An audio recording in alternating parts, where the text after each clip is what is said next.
Venezuela a través de su historia ha sido más de una vez la gran esperanza de Latinoamérica. Sin embargo, la expectativa de la independencia y después del petróleo terminaron siendo solo breves promesas. ¿Cómo es que los sueños venezolanos se volvieron pesadillas?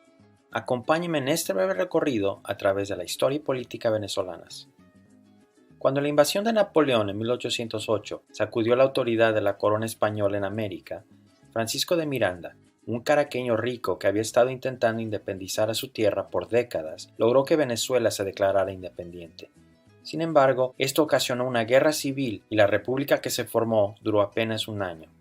La estocada final fue un terremoto que destruyó las áreas republicanas un Jueves Santo en abril de 1812, justo a los 2 años de que se estableciera el gobierno, lo que mucha gente interpretó como castigo divino y colapsó el apoyo a la república.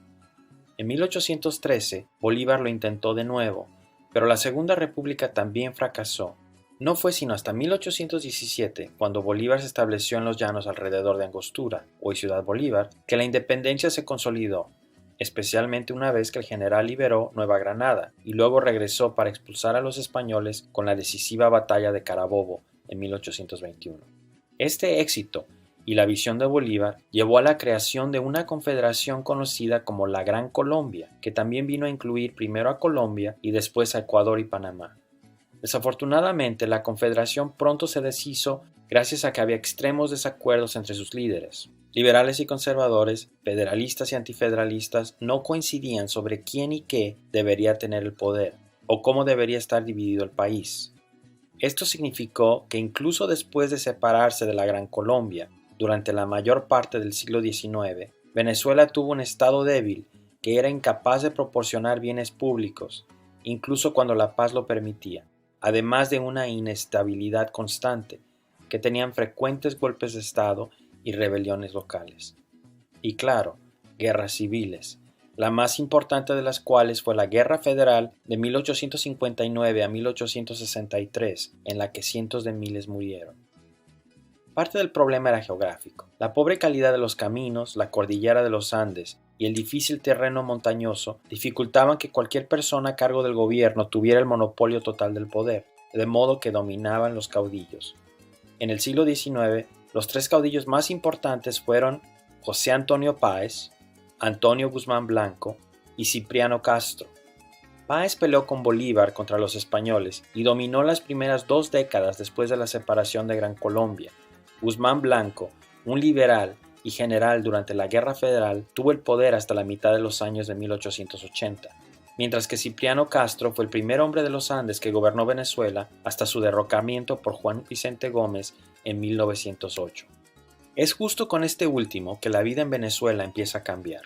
Gómez fue el gobernante de facto del país entre 1908 y 1935 y logró más poder y más tiempo en comparación a previos caudillos porque tenía una importantísima ventaja: el petróleo. El nuevo recurso, descubierto en Maracaibo en 1918, le permitió al hombre fuerte tener suficiente dinero para sobornar a posibles rivales, crear obras públicas masivas como caminos que ayudaron a sus propios fines, aplastar a la oposición y tener el efecto secundario de mejorar la situación económica del país, que también le otorgó legitimidad y poder.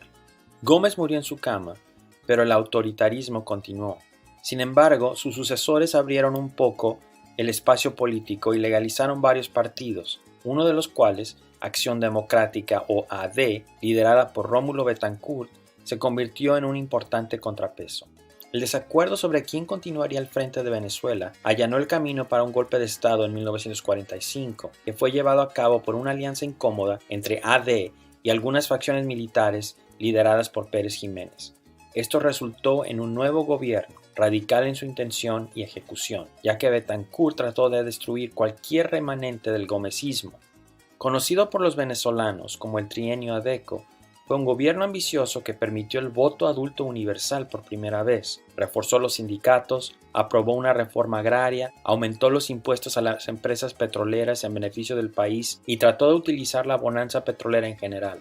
Sin embargo, sobre todo, permitió por primera vez la transferencia pacífica del poder de un presidente a otro, ya que Venezuela tuvo sus primeras elecciones libres y justas, completamente universales, en 1947.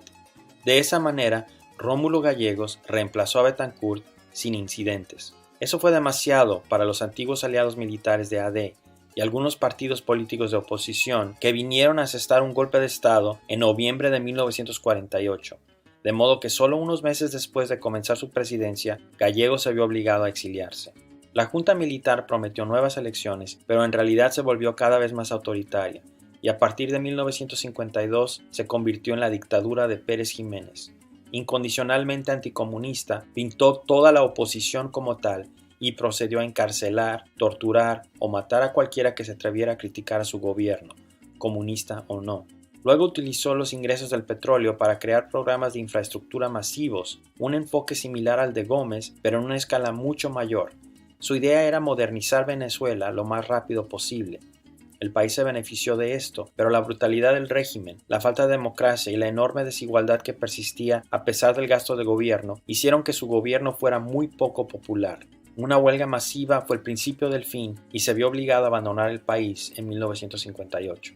Venezuela tuvo entonces otra oportunidad de construir una democracia duradera. Pero ¿cómo hacerlo? No solo los militares eran el problema. Las diversas facciones políticas no se confiaban entre sí, y aunque AD era la mayor, no era lo suficientemente grande para gobernar por sí sola. La solución fue un acuerdo de poder compartido que se conoció como el Pacto de Punto Fijo.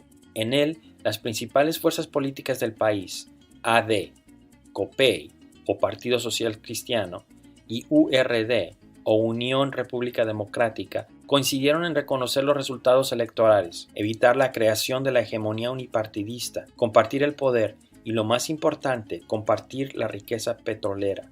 En otras palabras, se trataba de una especie de gobierno de coalición parlamentaria, excepto que sería permanente y significaría que, independientemente de lo que eligieran los votantes, los miembros de los tres partidos seguirían teniendo acceso a los recursos del gobierno. Hay que recalcar que este acuerdo excluyó al Partido Comunista, por lo que todos tuvieron lo que querían.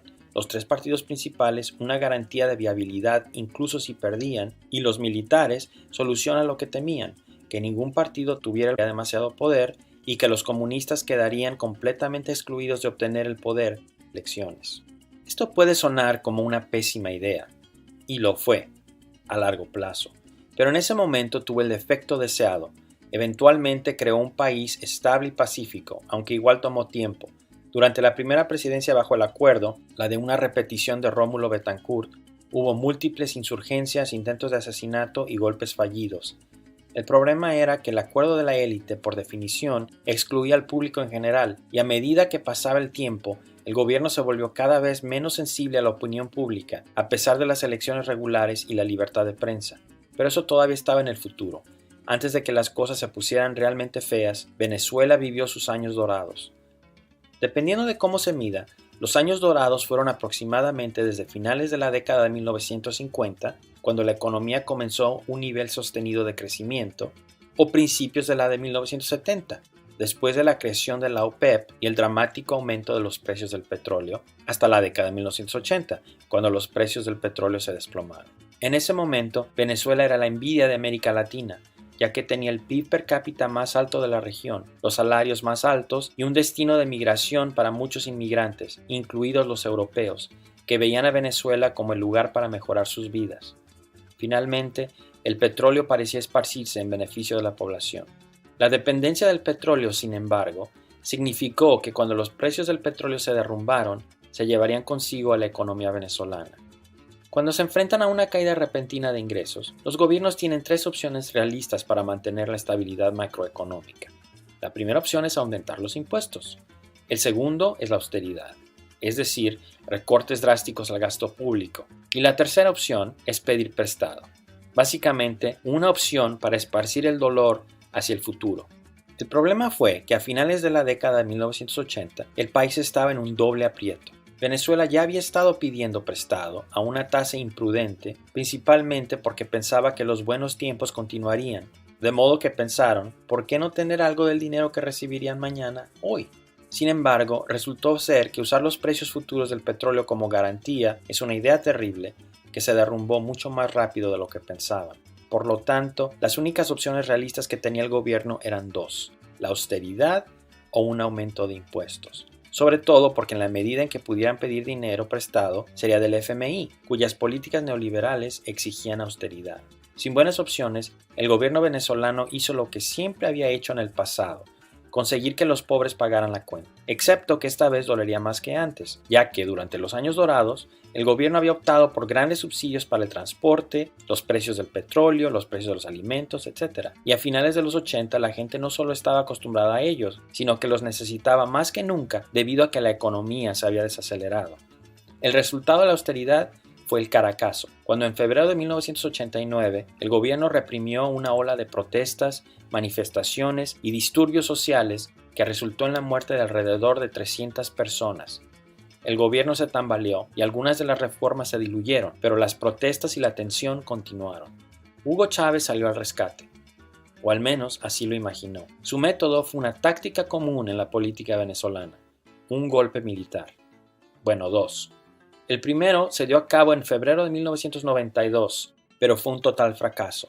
Sin embargo, el gobierno cometió un error clave. Le pidió a Hugo Chávez que le pidiera a sus compañeros que depusieran las armas. Chávez lo hizo y cautivó al público venezolano. Aquí estaba un pardo, alguien que parecía pertenecer de verdad a las masas, luchando contra el tan odiado presidente Carlos Andrés Pérez. Pero además dijo algo clave. Compañeros, lamentablemente, por ahora, los objetivos que nos planteamos no fueron logrados en la ciudad capital.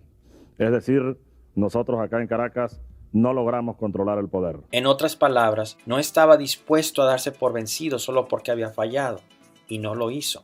A pesar de que estaba preso, ordenó un segundo intento que intentó sacarlo de la cárcel. El segundo también fracasó, pero generó mucha inestabilidad política. Poco después dejó el poder Carlos Andrés Pérez. Esta vez no por medios extraconstitucionales, sino por un juicio político como resultado del mal uso de los fondos públicos. Su sucesor, Rafael Caldera, que buscaba calmar el descontento de los sectores militares, prometió durante las elecciones de 1994 que desestimaría los cargos legales contra quienes habían participado en los dos intentos de golpe de 1992, y fue justo lo que hizo cuando asumió la presidencia.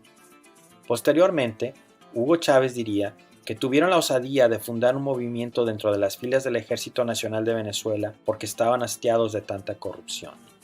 Fue algo con lo que muchos venezolanos estuvieron de acuerdo y el gobierno de los años posteriores a 1992 no hizo mucho para hacerlos cambiar de opinión.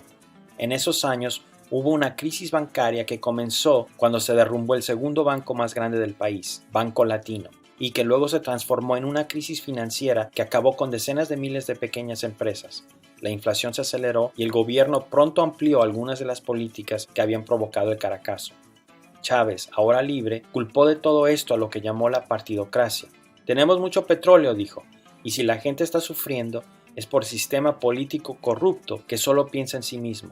Ni tan equivocado estaba, o al menos eso fue lo que pensaron los venezolanos.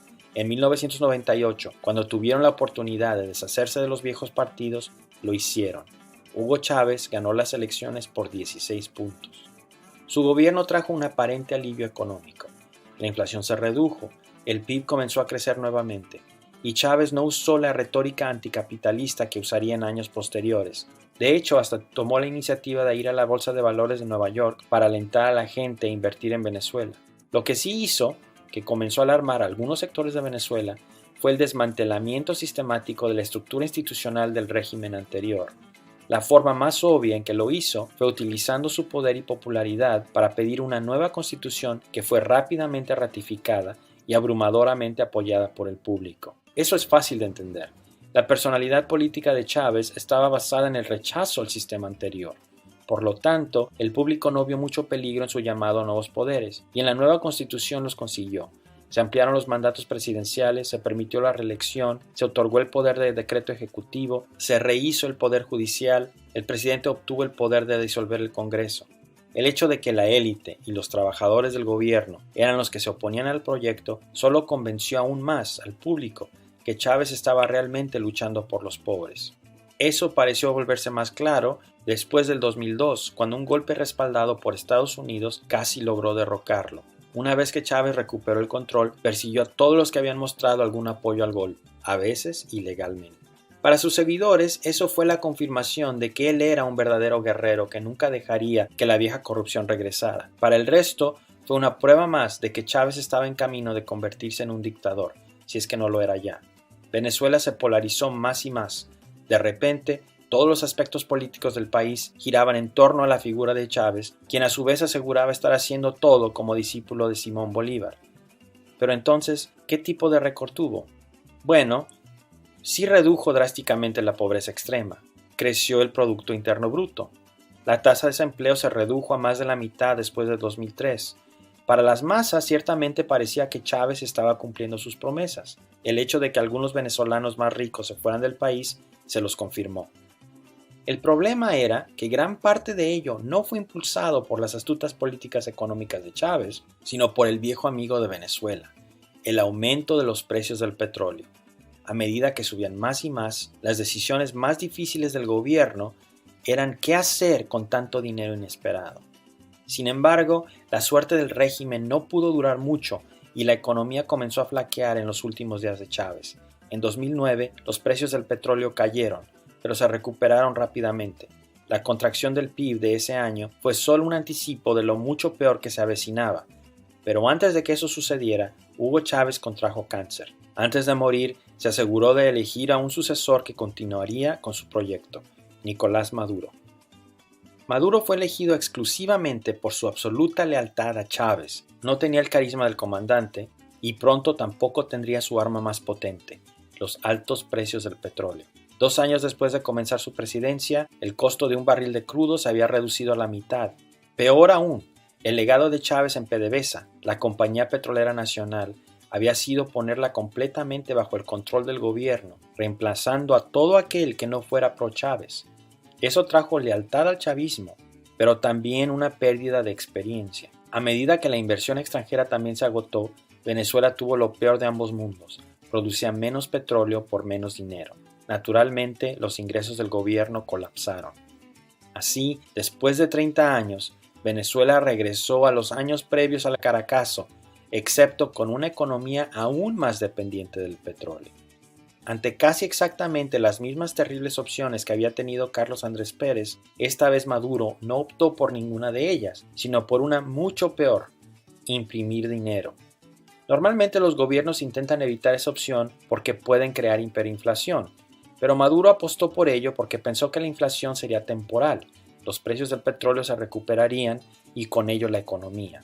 El error de cálculo fue catastrófico porque el boom del petróleo no volvió y pronto Venezuela quedó atrapada en un episodio de hiperinflación. 4 años después, el país estaba experimentando una inflación cercana a los 2 millones%. Hay que imaginar lo que sería vivir en un lugar así. Si 4 años antes alguien hubiese tenido 1,5 millones de bolívares en el banco, ahora ese dinero valdría menos de 1.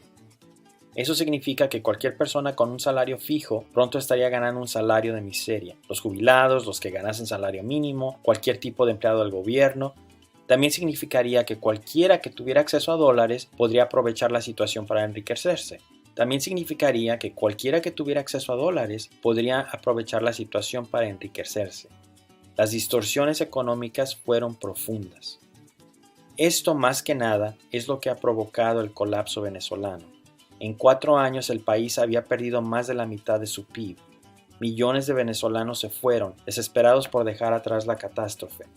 Esto sucedió en particular porque había poco que se pudiera hacer para cambiar las cosas dentro de Venezuela. La forma en que el chavismo ha mantenido su control sobre el país es con un control de hierro sobre el ejército y sobre las instituciones, sobre todo las electorales.